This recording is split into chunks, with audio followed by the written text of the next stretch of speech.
Over the course of the next few minutes, I'm going to be sharing my game plan to break into a new market area with no sphere here in the year ahead.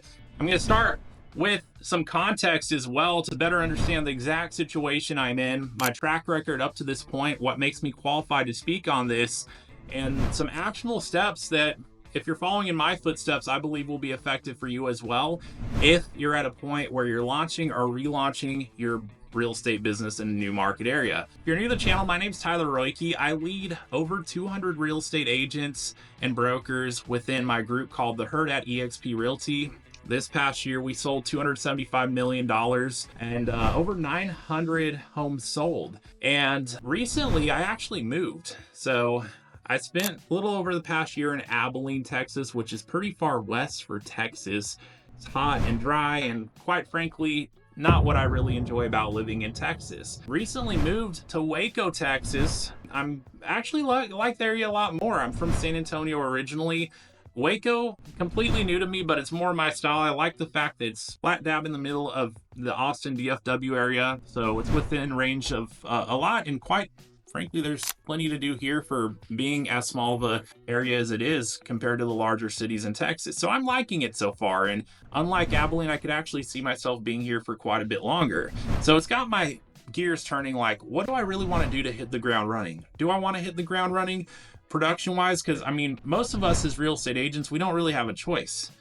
We got to go out there and find our next client, buyer, seller, and it's likely if you're watching this, you're probably on the same exact boat. But here's the thing, just being like completely transparent with you, I don't have to do this. I mean, I've built my real estate business up to a point where my bills are paid every single month, regardless if I go out there and sell a house or not, which is a tremendous blessing. And it's taken putting the right things into place for that to even be a possibility. And when I got started in real estate nine and a half years ago at this point, I didn't even know that was a possibility.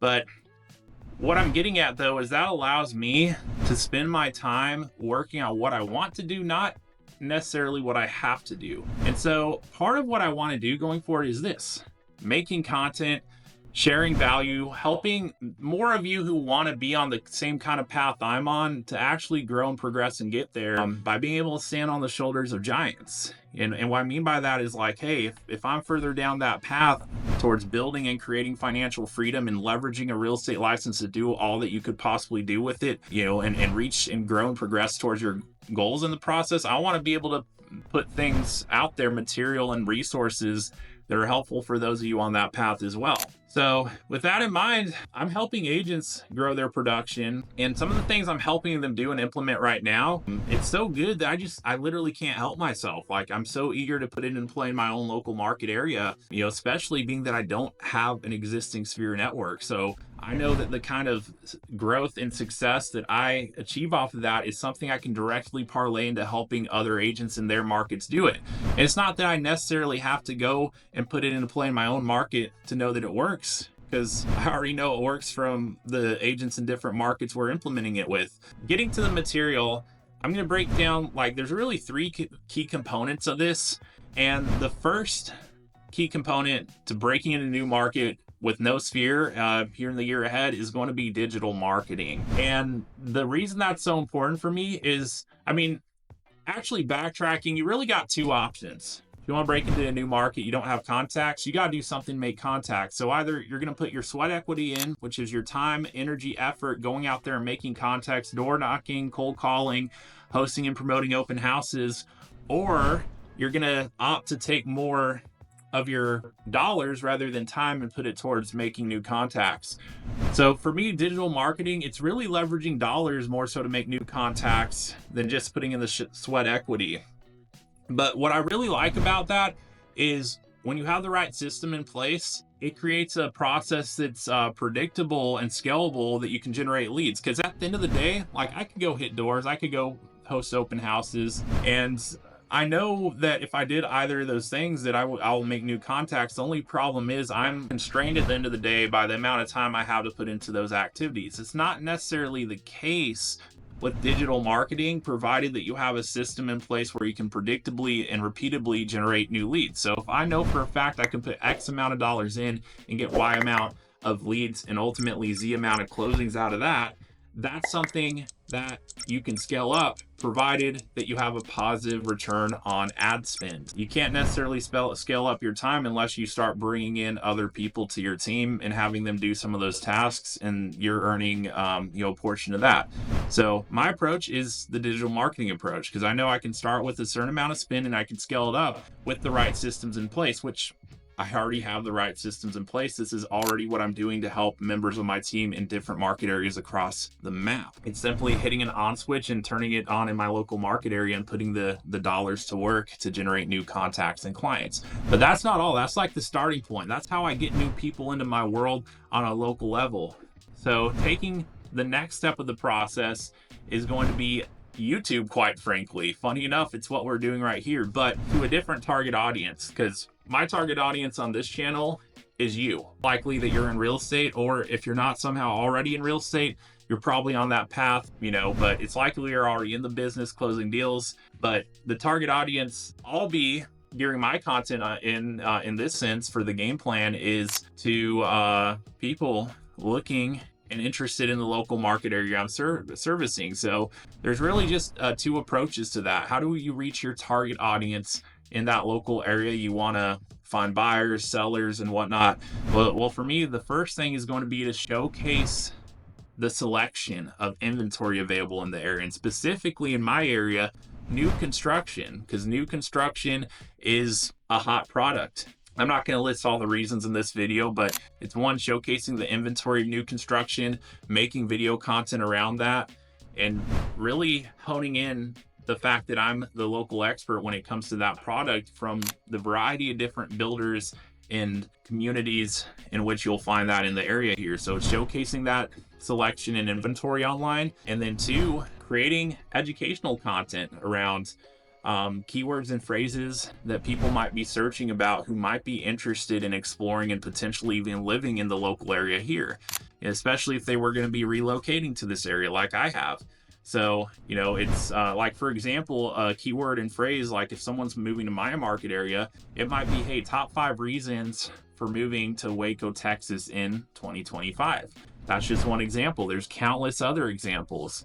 And there's tools you can use to help simplify this process. You don't need to be a creative genius anymore to be able to create valuable content for people in your target market area. You just have to know what tools to utilize and be willing to put yourself out there where people can actually find you. Because if you're not willing to put yourself out there, you're not going to ever build a brand in the process. And that's the whole point with the YouTube and video component of this. I don't want to just generate leads, which I can do that all day long, all week long with the digital marketing, provided I'm putting the dollars towards it and getting my costs down low enough to where I can generate multiple leads a day. But second is, I want to build a brand. I don't just want a cold lead. I want a lot of people that come through my pipeline in which I'm building a brand with, and building that know, like, and trust factor as a result. You're not going to do that in the same way if they never see or hear from you. That's why video is so powerful. So those are two very consistent things. But the third thing, as far as how I plan to break into this new market area, is by sending a weekly email to the database I'm building in the process. And it's very simple. I mean, easier said than done, but like, the process itself is fairly simple. It's one, utilizing a monthly market update where people are going to be seeing and hearing from me. So I'm not just going to be sending them an email with the key stats. I'm going to be taking those key stats, gobbling them up, and spitting them back out to them in a short video, just like what you see right here. So they're going to be getting the market update from me personally, and I'm going to tell them what the stats mean. What does the data and numbers that the update's telling us actually mean? What's the story being told with it? So that's at least one of my emails. Honestly, that could be 2 of my weekly emails throughout the month, because there's an initial one, and then there's one that I could cover. I can either cover a broader area than just the local city, or I can just set a reminder, essentially like, hey, if you missed the last one, here's a recap of what I shared, because not everyone's going to see it on the initial email. And then also, having a weekly email is going to be an opportunity for me to feature a weekly video. It could be my own or otherwise, but since I'm going to be posting videos every week between home tours and examples of things that people are searching for when they're moving to the area, I will always have a fresh piece of content that I could integrate into my weekly newsletter and put it front and center right there in their inbox for them to go see and actually share as well. And that's that's essentially the thing with the email. But also I can feature at least 1 or 2 articles of notable things happening locally, whether it's news, upcoming events, anything that really pertains to the local area, and essentially put myself in a spot where I'm the concierge of what is happening locally and helping keep it in front of people that are interested in the area that are coming through my pipeline in the way of the digital marketing. So all this stuff works hand in hand. On top of all that too, I'll be integrating text, email, even written mailer campaigns in certain instances with direct response marketing, just to maximize the opportunity I have working with certain buyers and sellers to find more of what they're looking for here locally, and even get more clients in the process of that, because that's what that will result in if you're giving opportunities for people to actually respond and get in touch with you based on the value you're putting out there in the marketplace. Now, the only problem with my strategy is I don't personally want to work all this business, as crazy as that might sound. I know that if you implement everything I just shared, especially give it time, give it 6 to 12 months, you're going to start to see traction, if not significant traction, doing this stuff week in and week out. So if I put it into play, I know it's going to work. The only problem is, do I want to be out there showing houses all day in and out? My answer is no, and quite frankly, I personally don't have the time to do it. So that leaves me with some challenges yet to be solved, which is, one, who is going to help me close all this business? Because I'd love to find someone locally who doesn't necessarily want to be the mastermind between how do you create all the business, but would love to be on the ground working with clients, showing homes, and all that good stuff. So that has yet to be solved, but I'm not really concerned about that. I know if I can create the momentum, that I can find the key people and put them in place here on a more local level. But that's my game plan. I'll just say it like this. If you're in the real estate business, out there closing deals, but you're at a point where you've really got to make this your year to really take things up a notch, if you'd like to double your business in the year ahead, I'd love to know how I can help you out with this. So connect with me. I'll leave some resources in the description below. In fact, I'll be hosting trainings in the time ahead specifically for those who want to be on track to double their production in the year ahead. So whether you're seeing this immediately in the future or another point, safe to say you can probably reach out, and I'll probably have something that I can share with you that will help get you more on the track that I'm on, and also help you implement some of the key systems that you'll need to implement the plan that I laid out here in this video. But there you have it. That's my game plan to break into a new market with no existing sphere. I'll be keeping you updated in the time ahead on how things are going and progressing as I implement the key aspects of the strategy in my local market area. So you're definitely going to want to follow me along on the journey ahead. So subscribe, and I appreciate you watching this video, and I'll look forward to sharing more with you here in the time ahead. But until next time, I'll look forward to seeing you on the next video.